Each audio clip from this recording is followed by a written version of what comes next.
तो book sources current affairs में मैं सिविल्स डेली के बारे में बता रही थी। बहुत ही रिच क्वालिटी का कंटेंट आपको मिलता है। अच्छी बात यह है कि अगर आप ऐसे कोई भी टॉपिक है, सपोज इंडो अफगान, उसमें आपको साल भर की जितनी न्यूज़ है वो एक के बाद एक इम्पॉर्टेंट न्यूज़ आपको मिल जाएगी।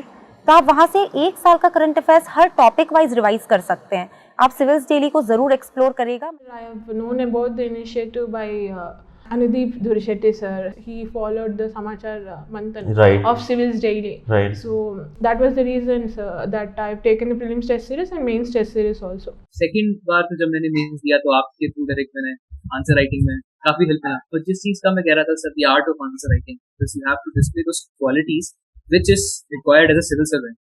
तो वो जो आंसर राइटिंग में आपने चीजें बताई थी कि कैसे कैसे इसको पॉइंटेड लिखो, सब टाइटल्स डालो, तो सिविल्स डेली ने काफी हेल्प करा।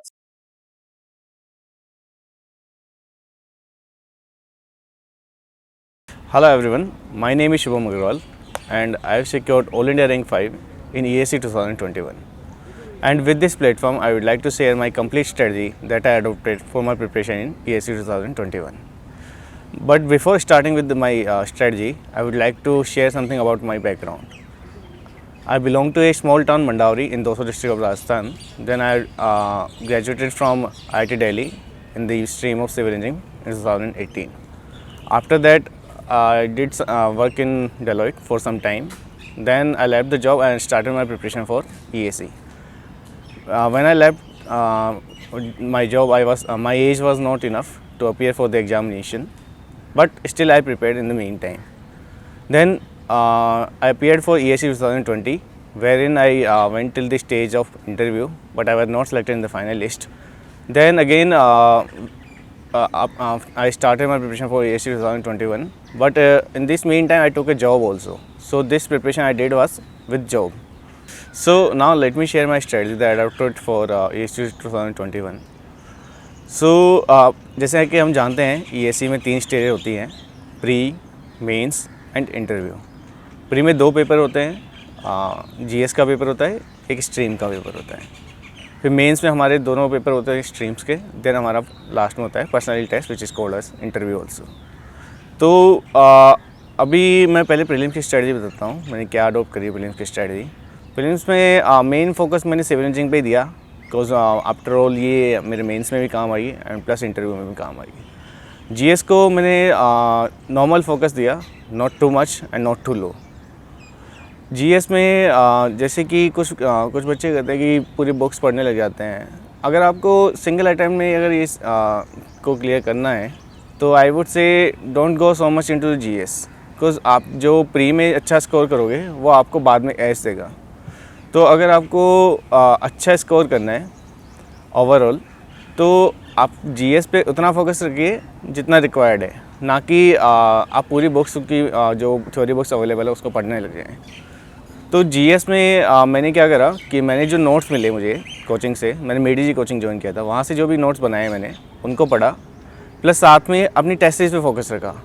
टेस्ट सीरीज़ मोस्ट इम्पॉर्टेंट है इस एग्जामिनेशन में, और मैंने टेस्ट सीरीज़ दोनों टेस्ट सीरीज़ लगाई, आईएएस मास्टर की भी लगाई एंड मेडी जी की भी लगाई। इससे क्या हुआ कि मेरा एरिया तो बहुत ज़्यादा कवर हो गया, साथ में मेरी प्रैक्टिस भी हो गई।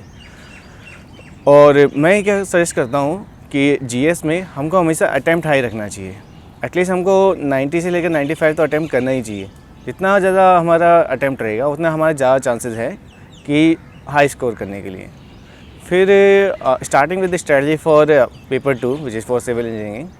तो पेपर 2 में मेरा क्या रहता था, ये तो स्ट्रॉन्ग हमारा एरिया है सिविल इंजीनियरिंग का, तो इसमें जो मेरा रेगुलर रूटीन रहता था क्लास का वो मेरा बड़ा हेल्प किया। रेगुलर रूटीन में मैं जो भी क्लास में पढ़ाया जाता था उसको वापस आके पहले 2 घंटे में पढ़ लेता था। कभी कभी वो 1 घंटे में कंप्लीट हो जाता था। पहले वो पढ़ लेता था, फिर मैं उसके प्रीवियस ईयर लगा देता। तो previous year is a must, उससे आपको पता लगता है कि क्वेश्चन क्या पूछे जाने वाले हैं, कौन से टॉपिक कितना ज़्यादा इंपॉर्टेंस दिया जाता है और क्वेश्चन किस तरीके से पूछे जाते हैं। तो I would say to every other aspirant कि आप कम से कम ESE की तो मतलब प्रीवियस ईयर लगा ही लो, क्योंकि वही आपकी पूरा एग्ज़ाम की अंडरस्टैंडिंग बढ़ाएगा। Coming to the second part in the preparation for the paper 2 in prelims, इसमें भी again I used to do the test series of both the coachings, मेडी जी and IAS master. Ice master का जो paper होता था इसमें test series का, वो क्या थोड़ा टफ़र साइड पे होता था, तो उससे थोड़ा ये कॉन्फिडेंस मिल जाता था कि अगर मैं टफ़ पेपर के लिए प्रिपेयर हो गया हूँ, तो अगर इवन दो EAC कभी उससे टफ़ पेपर तो नहीं पूछते हैं आइस मास्टर से, तो अगर मैं उतने टफ़ पेपर के लिए प्रिपेयर कर लूँगा तो मेरा EAC का पेपर भी बड़ा ईजी हो जाएगा। तो इसलिए मैं आइस मास्टर के पेपर में बड़ा फोकस रखता था। फिर वहाँ से जो भी मेरे नई चीज़ मिलती थी उनको अपने शॉर्ट नोट्स या A4 नोट्स में नोट डाउन कर लेता था। इसमें मेन फोकस क्या रखना है, हमको हमारे शॉर्ट नोट्स बनाने हैं। शॉर्ट नोट्स जो हम बनाएंगे और जो हम नॉलेज में लिखेंगे वही हमारे मेंस के आंसर राइटिंग में हेल्प करेगा। अभी जब मैंने मेंस की प्रिपरेशन स्टार्ट करी तो उसमें मेन चैलेंज होता है कि थ्योरी के आंसर्स लिखना। तो थ्योरी के आंसर्स लिखने के लिए पहले क्या होता है कि उसकी उस सब्जेक्ट की पूरी अच्छे से नॉलेज होनी चाहिए। उस नॉलेज तो हो प्लस साथ में वो कंसाइज रूप में होनी चाहिए। तो वो जो शॉर्ट नोट्स हम बनाएंगे उसमें मैंने जैसे A4 शीट नोट्स बनाए थे, तो उनमें जो भी थ्योरी के पार्ट्स थे, जैसे कि ऐसे हमारे DRH का पार्ट होता है, तो DRH direct run of hydrograph, उसमें अजम्पशंस हैं, कुछ डायग्राम्स हैं, तो वैसे मैंने पॉइंट्स लिख लिए थे। जैसे DRH ऐसे ऊपर से हेडिंग करके फिर उसके जो भी अजम्पशंस हैं, कुछ फॉर्मूलेज हैं, तो वो सारे पॉइंट्स लिख लिए थे। तो जब मैं मेन पेपर लिखने गया था तो उसमें मैंने डायरेक्ट फ्लो चार्ट डायग्राम्स बनाए थे थ्योरी के। तो इससे मेरा थ्योरी के क्वेश्चन जल्दी भी होता था, plus at the same time मेरा सिर्फ एक पेज में ही सब कुछ जो थ्योरी का क्वेश्चन में पूछा है वो कवर होता था। तो अगर 12 नंबर का क्वेश्चन होता था तो उसके लिए एक पेज का आंसर बहुत इनफ होता था। अगर एटलीस्ट 20 नंबर का क्वेश्चन दिया है तो मैं पहले फर्स्ट पेज में तो उसका फ्लो डायग्राम बना के उसके बारे में जितना पता है वो सब लिख देता था। फिर सेकंड पेज में मैं उसके एक्सप्लेनेशंस लिखता था, जो भी एडिशनल इन्फॉर्मेशन जो मैं प्रोवाइड करना चाहता हूँ, जो मुझे नंबर में ज़्यादा नंबर लाने में हेल्प करेगा, मैं उसको सेकंड पेज पे लिखता था।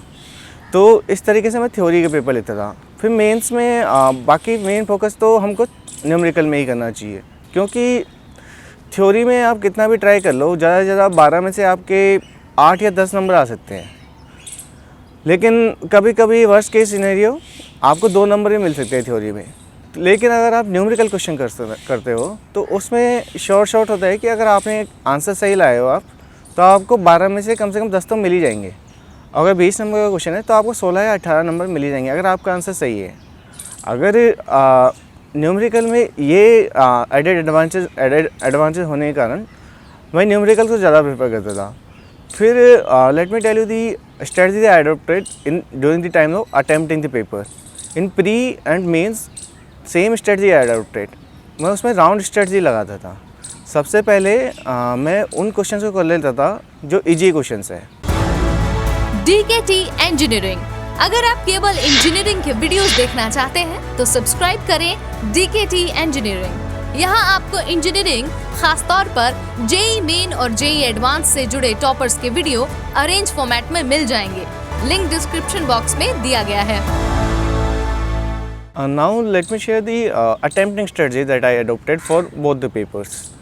प्री में मेरा मेन फोकस ये रहता था कि पहले मैं अपनी राउंड स्ट्रेटजी में फर्स्ट राउंड में सारे थ्योरी के क्वेश्चन कर लेता था। से अगर मेरा GS के पेपर की बात करूँ तो मैं फर्स्ट 1 आवर में सारे थ्योरी के क्वेश्चन कर लेता था, तो अराउंड 80 क्वेश्चंस उसमें हो जाते थे, 80 या 70 क्वेश्चंस हो जाते थे, तो थोड़ा ही कॉन्फिडेंस मिल जाता था। फिर मैं नेक्स्ट 30 मिनट्स में जो एप्टीट्यूड एंड मैथमेटिक्स के क्वेश्चन है वो कर लेता था। कभी कभी उसमें से 5 क्वेश्चन रह भी जाते थे, वो क्या इंटेंशनली डाले जाते थे कि वो लंबे होते हैं, तो फिर उनको मैं ब्रेक लेके पहले अपनी OMR शीट भर लेता था। फिर उसके लास्ट में मेरे को 15-20 मिनट्स का गैप और मिल जाता था। 10 मिनट्स में OMR शीट भरने में लगता था, तो उधर तक 140 आवर्स हो जाते थे।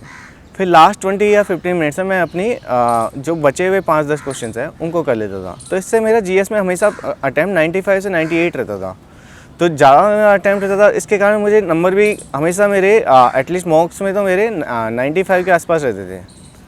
फिर for the strategy in paper 2 उसमें भी मेरा सिमिलर रहता था अप्रोच, लेकिन बस टाइमिंग्स का फ़र्क रहता था। पहले मैं थ्योरी के क्वेश्चन कर लेता था विदिन 45 मिनट्स, तो उससे मेरा एटलीस्ट 70 to 80 क्वेश्चन रहते थे। फिर मैं उसमें न्यूमेरिकल्स क्वेश्चन करता था जो कि इजी है बट लेंथी नहीं है, तो एटलीस्ट उनको फिर मैं 130 या 145 मिनट्स तक कंप्लीट कर देता था। तो उससे क्या होता था, एटलीस्ट मेरे 120 या 130 क्वेश्चंस हो जाते थे 145 मिनट्स में। तो एक एडिशनल बूस्ट सा लग जाता था कि यार हाँ मेरा मोस्टली पेपर हो चुका है। फिर मैं ईजी प्लस लेंथी क्वेश्चंस को अटैम्प्ट करता था, उनको फिर मैं 230 आवर्स तक सारा अटैम्प्ट कर लेता था। फिर सिर्फ वही क्वेश्चन जाते थे जो कि टफ़ है या फिर मुझसे हो नहीं रहे हैं, वो ज़्यादा से ज़्यादा या तो 5 क्वेश्चन आते थे या 10 क्वेश्चन आते थे। तो उनमें अगर वो मेरे लिए बोनस का काम करते थे। मेरा मेनली पेपर 230 आवर्स तक हो जाता था। फिर मैं नेक्स्ट 230 से लेकर 245 या 250 तक अपनी OMR शीट भरता था। हमको स्टूडेंट्स को मैं ये सजेस्ट करना चाहूँगा कि हम जब OMR शीट पर भरें तो उसको ऐसे ना भरें कि पहले क्वेश्चंस के आंसर याद कर ले कि ABCD देन ABCD ऐसे मार्क करें, ऐसे ना करें। आई वुड सजेस्ट कि पहले क्वेश्चन नंबर के हिसाब से उस OMR में मार्किंग करें। जैसे 1 का आंसर अगर A है तो पहले OMR में देखें 1 then mark it against that number कि A है इसका आंसर। तो for that every other question we should do this. तो इससे कि हमारी OMR में कभी भरने में कभी गलती नहीं होगी। फिर लास्ट के जो 10 मिनट्स बचते थे, ये 10 या 5 मिनट्स, उसमें मैं तो कुछ अटैम्प्ट्स करने की कोशिश करता था जो कि टफ क्वेश्चन थे। ज़्यादा से ज़्यादा वो 5 ही क्वेश्चन होते थे। तो उनमें अगर वो कोई एक हो जाता था तो वो मेरे लिए बोनस का काम करता था। तो इससे मेरा हमेशा सिविल इंजीनियरिंग वाले पेपर में मेरा अटैम्प्ट 140 से लेकर 145 में रहता था। तो मेरा अटैम्प्ट में हमेशा हाई इसलिए रहता था बिकॉज अगर मैं ज़्यादा अटैम्प्ट नहीं करूँगा तो मेरे ज़्यादा नंबर आने के चांसेस भी नहीं रहेंगे। तो इससे मेरे इस बार के पेपर में 300 मार्क्स आ गए थे प्री में। फिर मैंने let me share the strategy for the mains examination. So जब मैं मेंस का पेपर अटैम्प्ट करता था तो उसमें शुरू के 10 मिनट तो मैं क्वेश्चन पेपर पहले पढ़ लिया करता था। तो उससे ये डिसाइड करता था कि पहले कौन सा क्वेश्चन अटैम्प्ट करना है और किस फ्लो में चलना है। तो उसमें क्या होता है, कुछ बच्चे पहले कंपलसरी क्वेश्चंस को अटैम्प्ट करते हैं। I would not suggest that. I would suggest that कि कौन सा भी क्वेश्चन जो आपको ईजी लग रहे हैं पहले वो क्वेश्चंस करने चाहिए, ना कि कंपलसरी क्वेश्चंस। और मैं इसमें ये इसलिए सजेस्ट करता हूँ कि with in the next 50 minutes तो आप इजी क्वेश्चंस कर लीजिए, जिससे कि आपका अराउंड 120 या 130 का पेपर अटैम्प्ट हो जाता है विद इन 1 आवर। तो इससे एक एडिशनल आपको लगता है कि हाँ मतलब एटलीस्ट 1/3 पेपर तो मेरा कंप्लीट हो गया। फिर बाद में मैं नेक्स्ट 1 आवर में अपने जो इजी हैं लेकिन लेंथी क्वेश्चंस हैं वो क्वेश्चन अटैम्प्ट कर लेता था। इससे मेरे 2 आवर्स में एटलीस्ट 220 या फिर 200 का अटैम्प्ट हो जाता था। फिर मैं नेक्स्ट हाफ एन आवर में अपने थ्योरी के क्वेश्चंस अटैम्प्ट कर लेता था। उनमें वो फ्लो चार्ट वाला मेथड ही अप्लाई करता था, तो उसको मेरे को करने में कभी ज़्यादा टाइम लगता नहीं था। तो एटलीस्ट 25 से लेकर 30 मिनट्स में मेरी सारी थ्योरी कंप्लीट हो जाया करती थी। तो इससे at least in the initial 230 hours में मेरा मोस्टली पेपर्स कंप्लीट होता था। जो क्वेश्चन रहते थे वैसे वो क्वेश्चन रहते थे जिनमें थोड़े वो फर्स्ट टाइम ऐसा क्वेश्चन पूछा गया है। अगर वो थोड़े अनकन्वेंशनल क्वेश्चंस हैं तो उनको मैं लास्ट 30 मिनट्स में अटैम्प्ट करता था। फिर उनमें थोड़ा मतलब बार बार क्वेश्चन रीड करके थोड़ा आइडिया लग जाता था कि उस क्वेश्चन को करना कैसा है। तो फिर लास्ट 30 मिनट्स में वो वाले क्वेश्चन अटैम्प्ट कर लेता था। इससे मेरा हमेशा with in the 3 hours at least 280 या 290 का अटैम्प्ट हो जाता था पेपर में। तो इसमें सिर्फ वही क्वेश्चन मेरे छूटते थे कि जो मुझसे नहीं हो रहे हैं, तो हमेशा मेरा पेपर तो पूरा देखा हुआ होता था। तो ये स्ट्रेटजी से एटलीस्ट पेपर में मेरा कुछ छूटता नहीं था। तो इस बार के मेरे पेपर्स में एटलीस्ट 560 और 570 का अटैम्प्ट रहा था और मेरे नंबर्स आए थे 443। तो आई वुड सजेस्ट अगर आपका अटैम्प्ट जब ज़्यादा रहेगा तभी आपके ज़्यादा नंबर्स आएंगे। तो ये तो मेरी स्ट्रेटजी रही थी मेंस में। So aspirants, now let me share my strategy that adopted for the interview part. So interview में मैंने मेनली मुझे पता था कि ये हमारी जो टेक्निकल नॉलेज की टेस्टिंग है वो तो प्री और मेंस के पेपर में हो चुकी है। अभी इंटरव्यू में मेन फोकस ये रहता है कि हमारी जो प्रेजेंटेशन स्किल्स हैं उनको टेस्ट करा जाता है, प्लस हमारा व्यवहार कैसा है, क्या हम छोटी सी बात में एंग्री नहीं हो जाते, क्या हम डिमोटिवेट नहीं होते अगर हम किसी एक क्वेश्चन का आंसर नहीं दे पाते। तो वो सारी जो हमारी स्किल्स हैं उनको टेस्ट करा जाता है। तो इसके लिए मैंने क्या करा था कि किसी एक कोचिंग का इंटरव्यू गाइडेंस प्रोग्राम ज्वाइन कर लिया था। तो उसके थ्रू मैंने कुछ मॉक्स दिए। उसमें मुझे अपनी कमियां पता लगी कि मैं यहाँ पे फॉल बैक कर रहा हूँ, यहाँ पे मेरे कुछ कई जगह पे स्माइल ज़्यादा ले रही है। तो उन सब चीज़ों पे मैंने ध्यान दिया यहाँ पे। लेकिन मैं ये भी सजेस्ट करना चाहूँगा कभी कभी क्या होता है कि सिंस इंटरव्यू प्रिपरेशन के समय पे ये एकदम लास्ट स्टेज होती है, तो इस समय हमको थोड़ा कॉपी वगैरह देखने का इच्छा नहीं होता है। तो लेकिन स्टिल आई वुड सजेस्ट कि आप एक बार अपनी कॉपी में से बेसिक चीज़ें देख लीजिए, जो कि एटलीस्ट अगर वो पूछें और हम नहीं बता पाएँ तो ऐसा ना लगे उनको कि this guy is not serious. तो मैं सजेस्ट करता हूँ कि एटलीस्ट एक बार अपनी कॉपी से वापस गो थ्रू हो लें और जो भी बेसिक्स हैं उनको वापस पढ़ लें, तो जिससे कि आप एटलीस्ट बेसिक क्वेश्चंस अगर वहाँ पे पूछते हैं तो उनको आंसर कर दें। फिर एट द सेम टाइम जो बाकी नॉर्मल क्वेश्चंस है फ्रॉम योर डैफ उनको अच्छे से प्रिपेयर करके जाना। बिकॉज जैसे मेरे इंटरव्यू में रहा था कि पूरा टाइम मेरा इंटरव्यू डैफ पे ही चला था। जैसे कि मेरा NWDA का जो प्रोजेक्ट था कैनबेटॉन लिंक पे, उसको भी पूछा था। तो मोस्ट ऑफ द टाइम मेरा जो इंटरव्यू डैफ पे चला था, तो डैफ को हमको अच्छे से प्रिपेयर करना है। तो एट द सेम टाइम एक बार नोट्स के गो थ्रू हो जाएं, जिससे कि हम जो बेसिक क्वेश्चंस अगर वो पूछें तो उनको गलत ना करें। तो ये I think that is enough for the interview preparation, because most of the time interview spontaneous होता है, वहाँ आपका जो रेस्पॉन्स होगा उसी पे वो नंबर डिफाइन होते हैं। तो that is enough for the interview. So with this I would like to end this session, and I would like to give a message to every other aspirant कि इस preparation long preparation है, तो don't worry, ज़्यादा हमको सोचना भी नहीं है। प्लस हमारी जो रेगुलर वर्क है वो करना है, सिर्फ जो बेसिक चीज़ें हैं बस उनको भूलना नहीं है। रोज़ का काम हमें रोज़ करना है, और हमारे जो भी डाउट्स रहते हैं कोचिंग क्लासेस में उनको उसी दिन क्लियर करना है, जिससे कि हमारे कोई दिन बैकलॉग ना हो। और मैं सजेस्ट करूँगा कि कुछ स्टूडेंट्स का मिसकंसेप्शन रहता है कि इसको सिर्फ IIT के स्टूडेंट्स ही क्लियर कर सकते हैं, तो ऐसा नहीं है। कई सारे स्टूडेंट्स पहले एग्जाम्पल हमारे लिए रहे हैं जो कि नॉन IITians हैं, still they have cleared this examination with a very good ranks. तो आई वुड सजेस्ट कि आप सिर्फ रेगुलर अपना हार्डवर्क करिए, ज़्यादा ओवरथिंक नहीं करिए, बस अपनी प्रिपरेशन पे फोकस रहिए, आप भी सक्सेस प्राप्त कर सकते हो। Thank you very much.